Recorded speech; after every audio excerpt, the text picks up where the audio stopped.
এ বড় ভাইয়া এই যে ভাই, এই যে সাদা পাথরে আসছেন, এই আসছে আপনার কেমন লাগতেছে, অনুভূতিটা কি? আর একা একা কি ভালো লাগতেছে না খারাপ লাগতেছে?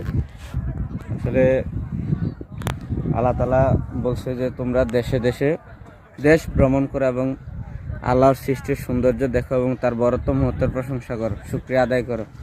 হ্যাঁ, যেহেতু আল্লাহ এই কথা বলছে, তার ঘোষণা যে আমরা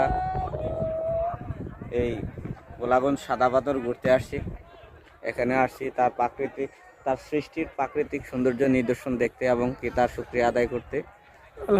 আল্লাহ আমাদেরকে সেই তৌফিক দিয়েছে। আমরা আলহামদুলিল্লাহ আল্লাহর কাছে লাখো কোটিয়া শুকরিয়া যে তিনি সুস্থভাবে আমাদেরকে এখানে এনেছেন এবং তার প্রাকৃতিক সৌন্দর্য উপভোগ করার জন্য আমাদেরকে সেই তৌফিক দিয়েছেন। আল্লাহ যে মানে সৃষ্টিকর্তা এক এবং অদ্বিতীয়, ঠিক আছে, তাকে দেখা যাক অথবা সে দৃশ্যমান হোক অথবা অদৃশ্যমান, আমরা তার এই সৃষ্টি সৌন্দর্যের মাধ্যমে আমরা বুঝতে পারি যে তিনি আমাদের রব, তিনি আমাদের সৃষ্টিকর্তা। আমরা না দেখেও যাতে তাকে বিশ্বাস করতে পারি, এই জন্য আমরা এখানে তার এই নির্দেশনগুলো আমরা দেখতে আসছি। মাশাআল্লাহ, অনেক খুব সুন্দর জায়গায় সাদা পাথর। আর যারা এই ভিডিওটা দেখবে, আসতে চাবে, তারা কিভাবে আসবে? তারা অবশ্যই যেভাবে আসে, আমরা যেভাবে আসছি তারা এভাবে বাস দিয়ে আসবে, ট্রেন দিয়ে আসবে, তারপরে লোকাল সিএনজি আছে, বাস আছে। এই জায়গাটার নাম কি ভাইয়া? এই জায়গাটার নাম হচ্ছে সাদা পাথর। আর যে এই এলাকাটার নাম কি? এলাকাটা হচ্ছে বোলাগঞ্জ সাদা পাথর। এখানে হচ্ছে সিএনজি যুগে আসে, বোলাগঞ্জ সাদা পাথর এরিয়া আসতে হবে, তারপরে নৌকা যুগে এখানে আসতে হবে। আমরা অনেকে শুনি যে বোলাগঞ্জ সাদা পাথর, কিন্তু সাদা পাথর কিভাবে আসে ওটা আমরা জানি না। এখানে তো ভাই সাদা পাথর একটু নেই, সব দেখি কালা পাথর, সাদা পাথর তো দেখি না।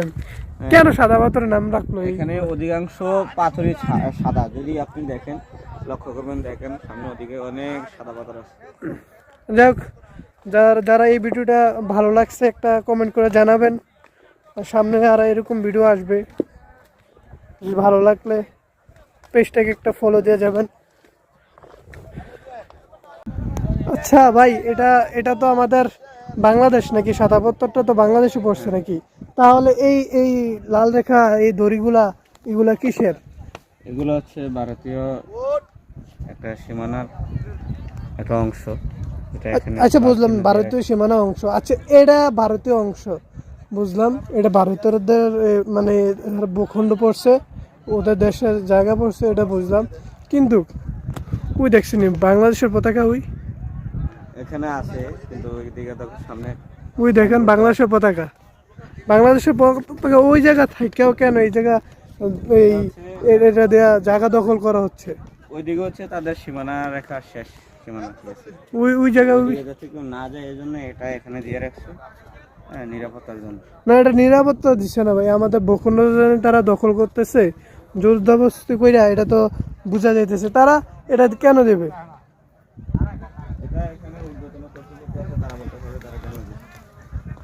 এটা সুষ্ঠু বিচার চাই আমাদের বাংলাদেশ গভর্নমেন্টের কাছে। ভালো করে তদন্ত করবেন, কেন এরকম করতেছে ভারতবাসী। আমরা তো তাদের কোনো ক্ষতি করিনি, কেন তারা আমরা জায়গা জমি আমাদের ভূখণ্ড দখল করবে? আমরা কি কোনো স্বাধীন দেশে বাস করতে পারি নাই? এখনো কি পরাধীন আছি ভাইয়া?